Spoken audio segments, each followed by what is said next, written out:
Good evening साथियों।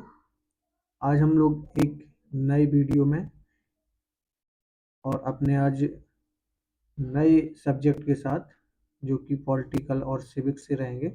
आज हम टॉप 100 क्वेश्चन की सीरीज लेकर के आए हैं, जिसमें सभी इम्पोर्टेंट क्वेश्चन रहेंगे और प्रीवियस क्वेश्चन हैं। सभी जितने भी हैं वो सभी प्रीवियस क्वेश्चन हैं और बहुत ही इम्पोर्टेंट हैं, तो हम लोग देखेंगे। तो स्वागत करते हैं अपने यूट्यूब चैनल में। और जैसा कि आप अगर न्यू हैं तो आप सब्सक्राइब करिए और बेल आइकन लाइक करना ना भूलें और कमेंट भी करते रहिए।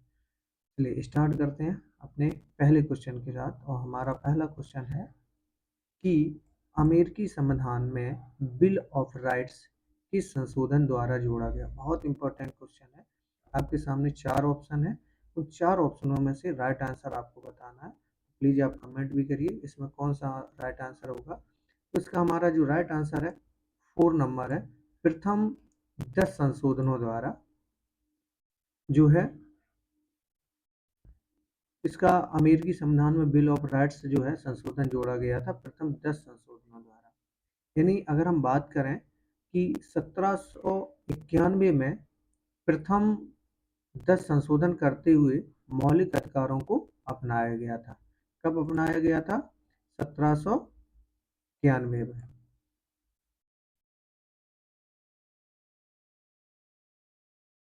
1791 में 10 मौलिक अधिकारों का संशोधन हुआ था और उस समय प्रथम 10 संशोधन करते हुए मौलिक अधिकारों को अपनाया गया था और संविधान का 13वां और 14वां तथा 15वां संशोधन जो है मौलिक अधिकारों से ही संबंधित था। लेकिन नागरिक अधिकारों का लेखबद्ध रूप से उल्लेख शासन कला को अमेरिकी संविधान की एक मुख्य देन है, जिसका अनुकरण जो है वो आयरलैंड, जापान, भारत और अन्य देशों द्वारा किया गया था। तो इस क्वेश्चन का हमारा राइट आंसर कौन सा रहा? यानी 4 नंबर। चलिए नेक्स्ट क्वेश्चन देखते हैं। दूसरा, चीन ने स्वीकार किया है, यानी चीन में कौन सी पद्धति को स्वीकार किया है उसका हम लोग आंसर देखेंगे। तो इसमें हमारा राइट आंसर कौन सा होगा? तो हमारा इसका राइट आंसर है, जो चीन ने पद्धति को स्वीकार किया था वो है एक दलीय पद्धति, यानी ऑप्शन नंबर 3 जो है इसका राइट आंसर है। यानी चीन में एक दलीय पद्धति है, वहां पर संविधान द्वारा केवल साम्यवादी दल को मान्यता प्रदान की गई थी। भारत में जो है वो बहुदलीय पद्धति है, यानी भारत में कौन सी पद्धति है? वो बहुदलीय पद्धति है। जबकि अमेरिका में अगर देखें तो अमेरिका में जो है हमारी पद्धति कौन सी है? द्विदलीय पद्धति है। तो मैंने देखा चीन में स्वीकार की कौन सी की गई थी? एक दलीय पद्धति। भारत में हमारी कौन सी है? बहुदलीय पद्धति। और अगर हम अमेरिका की बात करें तो यहाँ पर द्विदलीय पद्धति है। इस प्रकार से तीनों पद्धतियों को हमने समझा। चलिए नेक्स्ट क्वेश्चन देखते हैं हम। तीसरा क्वेश्चन है हमारा कि उपलब्ध समय के अनुसार काम का विस्तार होता जाता है, यह कथन किसका? बहुत इंपॉर्टेंट है। उपलब्ध समय के अनुसार काम का विस्तार होता जाता है, यह कथन किसका है? तो जैसे हमारे 4 ऑप्शन है, Peter Drucker, Northcote Ferguson, Frederick Taylor और एल्टमेयो। तो इसका हमारा राइट जो आंसर है ऑप्शन नंबर 2 है, यानी नॉर्थकोट पार्किंसन जो है इसके राइट आंसर। इन्होंने इस कथन को कहा था। चलिए नेक्स्ट क्वेश्चन है, निम्न में से किस देश में नौकरशाही की शुरुआत जो है वो लूट प्रथा के रूप में हुई थी? तो इसका राइट आंसर क्या होगा कि निम्न में से किस देश में नौकरशाही की जो शुरुआत है वो लूट प्रथा के रूप में हुई थी? तो इसका राइट आंसर होगा हमारा अमेरिका, यानी अमेरिका में लूट प्रथा के रूप में नौकरशाही की शुरुआत हुई थी। तो ऑप्शन नंबर हमारा 2 जो है करेक्ट है। चलिए नेक्स्ट क्वेश्चन देखते हैं हम। नेक्स्ट क्वेश्चन आता है हमारा 5 नंबर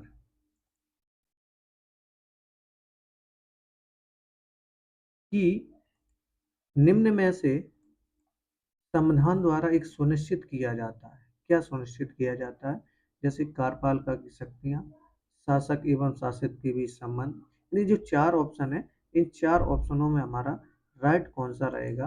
तो इसका ऑप्शन नंबर हमारा रहेगा, यानी इसमें जो है उपरोक्त सभी जो है वो हमारा राइट होगा। यानी संविधान द्वारा एक सुनिश्चित किया गया था कि कार्यपालिका की शक्तियां, शासक शासक एवं शासित के बीच संबंध, सरकार की विभिन्न संस्थाओं के बीच संबंध, उनकी संरचना। इसका राइट आंसर हमारा है 4।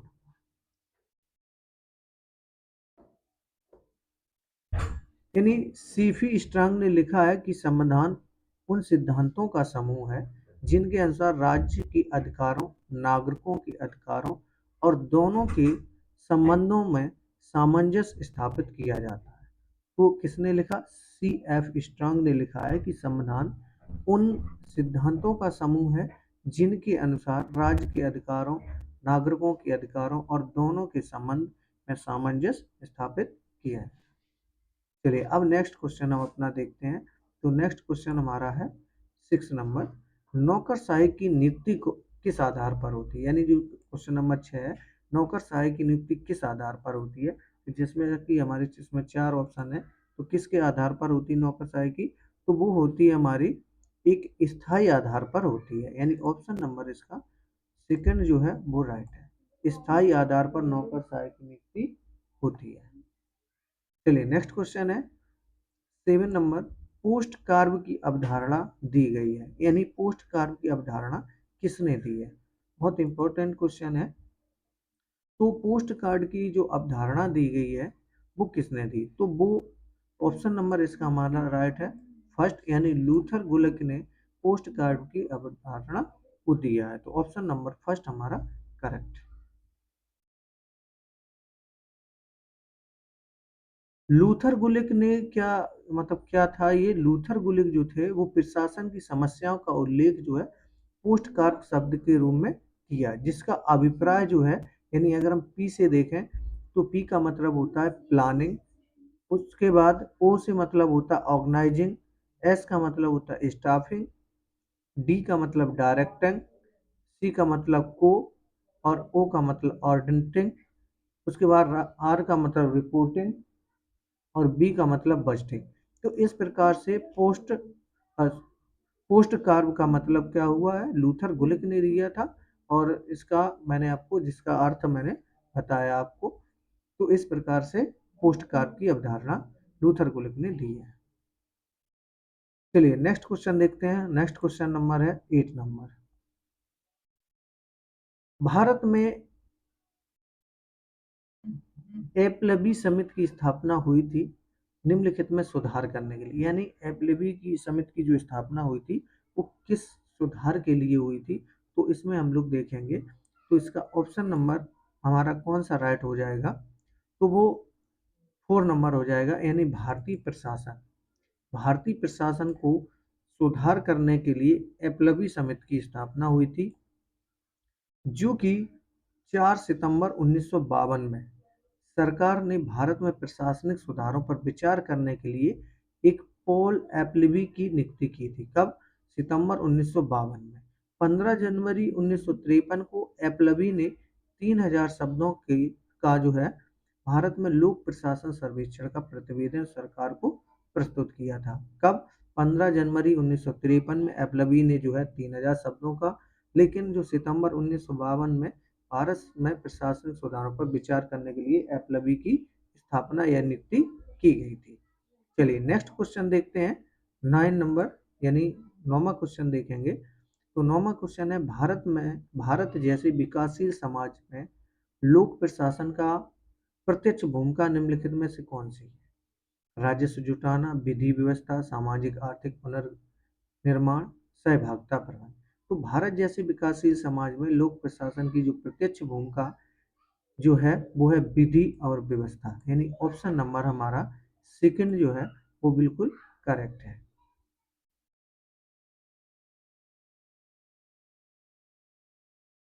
चलिए अब नेक्स्ट क्वेश्चन देखते हैं हम 10वां, यानी 10 क्वेश्चन है। 10वां क्वेश्चन देखेंगे, संयुक्त राष्ट्र संघ का प्रथम सेक्रेटरी जनरल कौन था? तो संयुक्त राष्ट्र प्रथम जो है सेक्रेटरी जनरल कौन था? तो वो थे ट्रगवे ली। कौन थे? ट्रगवे ली। यानी ऑप्शन नंबर इसका 4 हमारा करेक्ट हो जाएगा।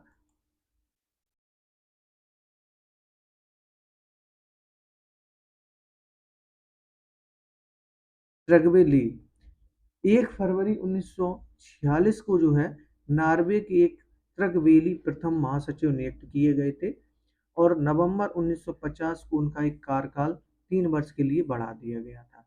10 नवंबर 1952 को उन्होंने पद से त्यागपत्र दे दिया था। तो 1 फरवरी 1946 को नॉर्वे के जो ट्रगबेली प्रथम महासचिव नियुक्त किए गए थे।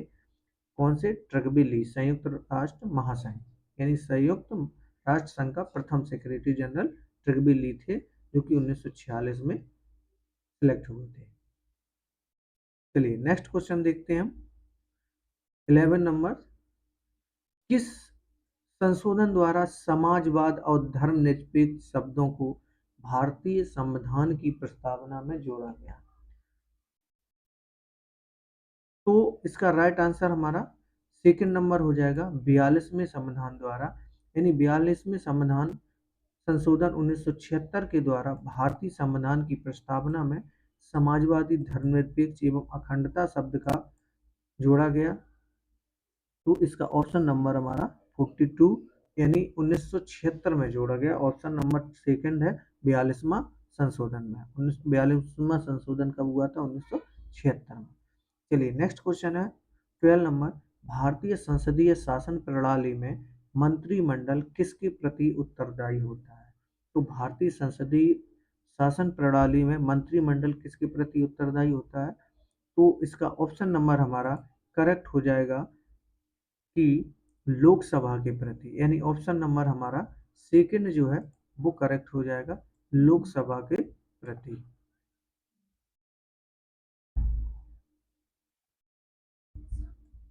सेकंड नंबर, भारतीय संसदीय शासन प्रणाली में मंत्रिमंडल किसके प्रति उत्तरदायी होता है? तो वो लोकसभा के प्रति होता है।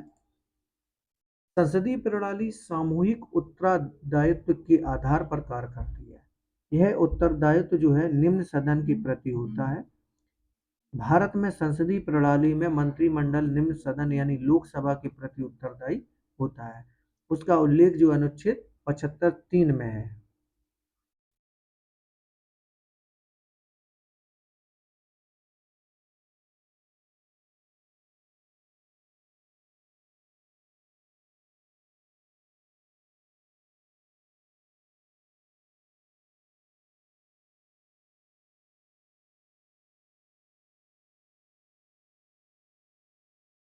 चलिए नेक्स्ट क्वेश्चन देखते हैं अब हम। क्वेश्चन नंबर 13 है, भारतीय संघवाद के उदाहरण को सर्वोत्कृष्ट विश्लेषित किया जा सकता है किस नाम से? यानी भारतीय संघवाद के उदाहरण को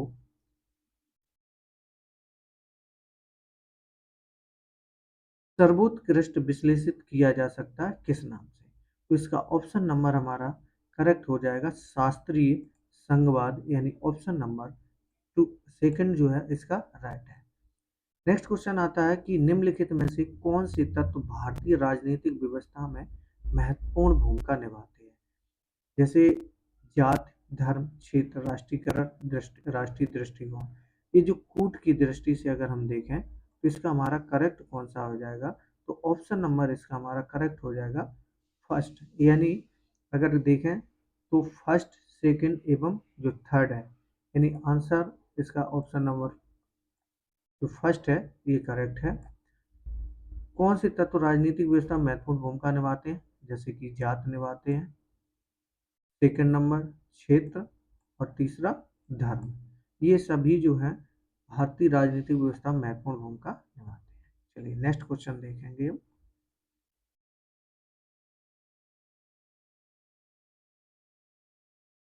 15वां क्वेश्चन हमारा है, संघीय व्यवस्था किस संस्था को संविधान का संतुलन चक्र माना जाता है? यानी संघीय व्यवस्था में किस संस्था को संविधान का संतुलन चक्र माना जाता है? तो इसका हमारा राइट आंसर कौन सा हो जाएगा? ऑप्शन नंबर जो है यानी न्यायपालिका।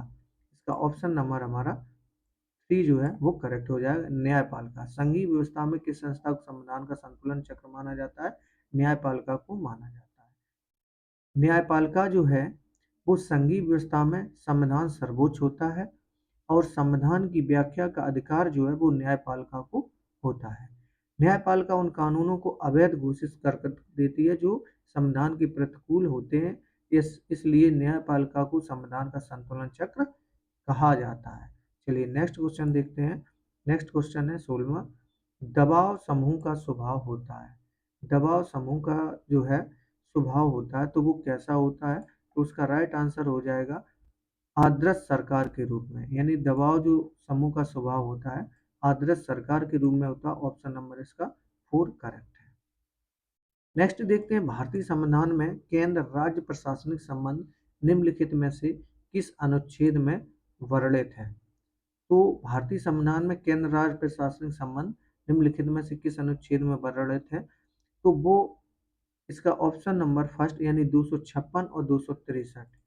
इसका ऑप्शन नंबर हमारा करेक्ट हो जाएगा फर्स्ट नंबर यानी 256 और 263 में संविधान के भाग सेकेंड के अध्याय 2 में अनुच्छेद 256 को लेकर अनुच्छेद 263 तक केंद्र राज्य प्रशासनिक संबंधों का वर्णन है इसमें।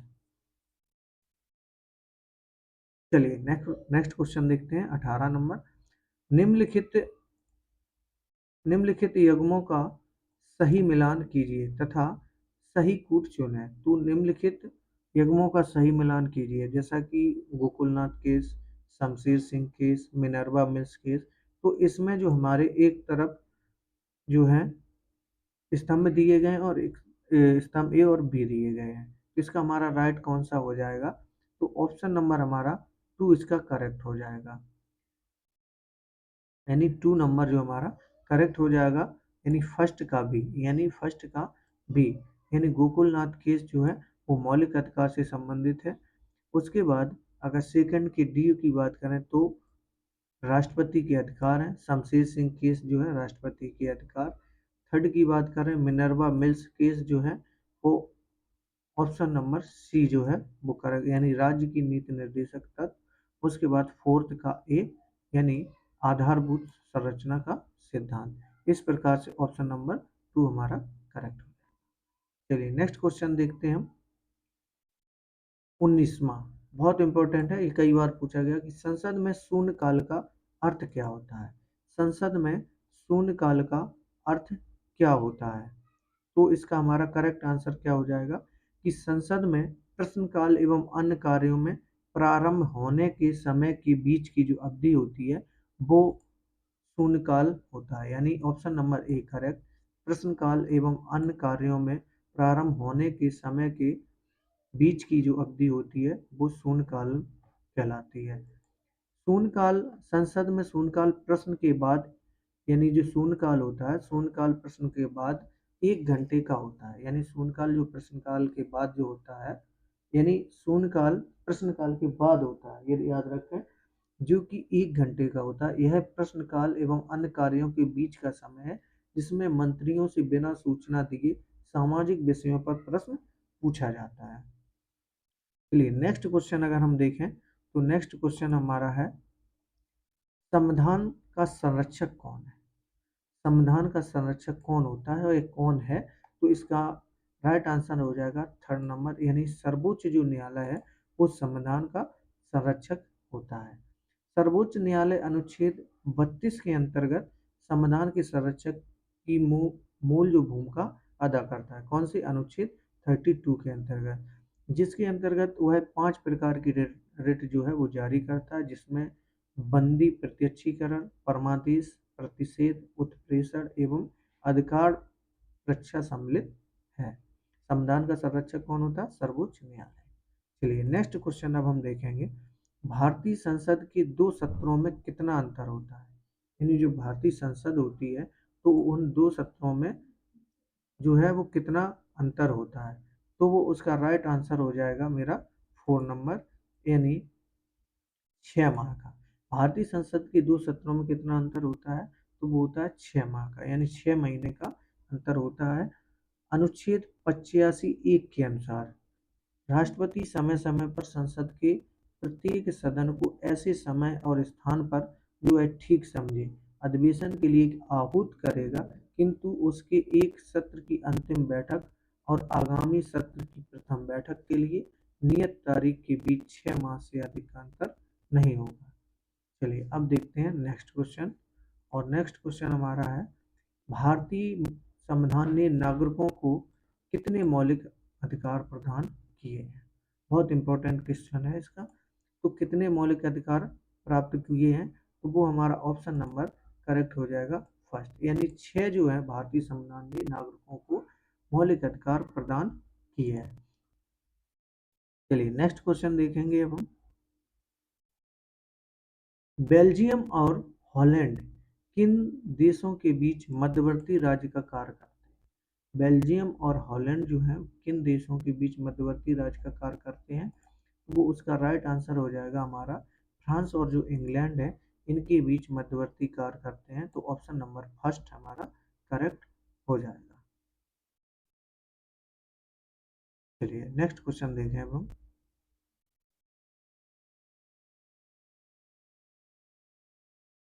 नेक्स्ट क्वेश्चन हमारा है कि भारत में विधायिका निम्न में से किस देश के नमूने पर निर्मित हुई है? यानी जो विधायिका है वो स्रोत कहाँ से लिया गया है? तो उसका हमारा करेक्ट आंसर हो जाएगा फर्स्ट नंबर, यानी ब्रिटेन।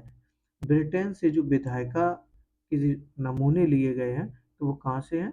ब्रिटेन से लिए गए हैं। इसका ऑप्शन नंबर हमारा करेक्ट फर्स्ट, यानी भारत में ब्रिटेन की तरह संसदीय शासन प्रणाली अपनाई गई, अतः यहाँ भी विधायिका के सदस्य कार्यपालिका के सदस्य होते हैं और सामूहिक उत्तरदायित्व को अपनाया गया है। तो इसका ऑप्शन नंबर हमारा जो फर्स्ट है वो करेक्ट। नेक्स्ट क्वेश्चन देखेंगे कि भारत का उपराष्ट्रपति अपने पद पर 5 वर्ष की अवधि तक बना रहता है। यानी भारत का जो उपराष्ट्रपति है अपने पद पर 5 वर्ष की अवधि तक बना रहता है, लेकिन वह अपने पद से इससे पहले भी त्याग दे सकता है जिसे वह संबोधित करेगा। तो भारत का जो उपराष्ट्रपति है अपने 5 वर्ष की अवधि तक बना रहता है, लेकिन वह अपने पद से इससे पहले भी त्यागपत्र दे सकता है जिसे वह संबोधित करेगा। तो इसका राइट आंसर हमारा कौन सा हो जाएगा? तो वो ऑप्शन नंबर 2 जो है हमारा राष्ट्र, यानी राष्ट्रपति जो है इस प्रकार से उपराष्ट्रपति अपने पद 5 वर्ष की अवधि तक बना रहता है, लेकिन वह अपने पद से इससे पहले त्याग दे सकता है। किसको? राष्ट्रपति को। एक देश तब गणतंत्र कहा जाता है जब वहाँ क्या होता है? यानी एक देश तब कब गणतंत्र होता है? जब वहाँ होता है। तो ऑप्शन नंबर इसका हमारा थर्ड जो है वो करेक्ट हो जाएगा। यानी निर्वाचित राज्याध्यक्ष जो होता है, यानी राज्य का जब अध्यक्ष होता है तो वो हमारा एक गणतंत्र के रूप में कहा जाता है। तो इसका ऑप्शन नंबर हमारा करेक्ट कौन सा है? थर्ड। यानी किसी देश को गणतंत्र कब कहा जाता है? जब वहाँ का राज्याध्यक्ष जनता द्वारा प्रत्यक्ष अप्रत्यक्ष निर्वाचित होता है। भारत में राष्ट्रपति का निर्वाचन अप्रत्यक्ष होता है, अतः यहाँ गणतंत्रात्मक शासन प्रणाली है और इसका जो मेन है वो राष्ट्रपति है। चलिए नेक्स्ट क्वेश्चन हम देखेंगे, वैधानिक अधिकारों के पीछे कौन सी शक्ति है?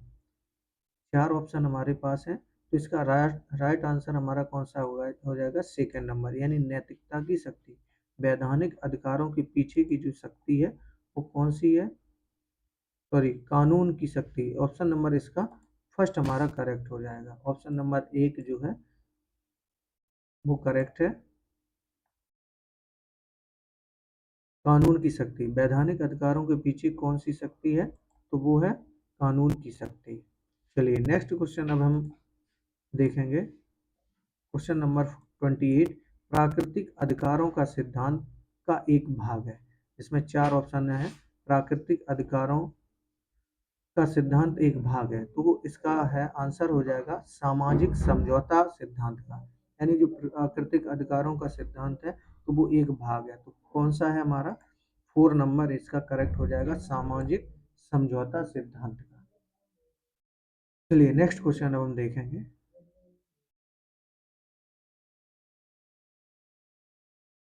भारतीय संविधान प्रारूप समिति का सभापति कौन था? 29, ये अधिकांशतः सभी लोगों को पता होगा। तो भारतीय संविधान प्रारूप समिति के जो सभापति कौन थे? तो उसका हमारा राइट आंसर हो जाएगा 2, यानी डॉक्टर भीमराव जो अम्बेडकर जी हैं, उन वो प्रारूप समिति के सभापति थे। तो इसका ऑप्शन नंबर 2, यानी प्रारूप समिति का गठन कब हुआ था? 19 अगस्त 1947 को किया गया था, और उसी समय इसके अध्यक्ष जो थे वो बनाए गए थे बी आर अम्बेडकर जी को। और इस समिति के अन्य सदस्य थे जैसे N Gopala Swami Ayyangar, Alladi Krishna Swami Ayyar, Mohammad Saadulla, K M Munshi, B L Miller एवं डी पी खेतान। बाद में बी एल मिलर के स्थान पर एक एन माधव राव को तथा डी पी खेतान की मृत्यु होने पर टी टी कृष्णाचारी को इस समिति में सम्मिलित किया गया था। तो प्रारूप समिति का गठन 19 अगस्त 1947 को डॉक्टर भीमराव अंबेडकर को भारतीय संविधान प्रारूप समिति के सभापति नियुक्त किए गए थे। चलिए नेक्स्ट क्वेश्चन है 30 नंबर। भारतीय संसद निर्मित होती है किसके द्वारा? तो भारतीय जो संसद है वो किसके द्वारा निर्मित होती है? तो जिसमें हमारे सम्मिलित होते हैं राष्ट्रपति, राज्यसभा एवं लोकसभा, यानी ऑप्शन नंबर फर्स्ट हमारा करेक्ट है। राष्ट्रपति, राज्यसभा एवं लोकसभा द्वारा भारतीय संसद निर्मित होती है। नेक्स्ट क्वेश्चन आता है कि भारत में निर्वाचन परिणाम की घोषणा के कितने दिन पश्चात एवं उम्मीदवार को अपना निर्वाचन व्यय संबंधी अधिकारी को सौंप देना चाहिए? बहुत इंपॉर्टेंट महत्वपूर्ण क्वेश्चन है। तो इसका राइट आंसर हमारा कौन सा हो जाएगा? सेकंड नंबर, यानी 30 दिन के अंदर भारत में निर्वाचन परिणाम की घोषणा करने के बाद उम्मीदवार को अपना व्यय संबंधित अधिकारी को सौंप देना चाहिए। तो इसका ऑप्शन नंबर सेकंड, यानी 30 दिन। नेक्स्ट क्वेश्चन आता है 32। अंतरराष्ट्रीय न्यायालय में कितने न्यायाधीश होते हैं? तो अंतरराष्ट्रीय न्यायालय में कितने न्यायाधीश होते हैं? वो 15 होते हैं। ऑप्शन नंबर 4 हमारा करेक्ट है। ऑप्शन 4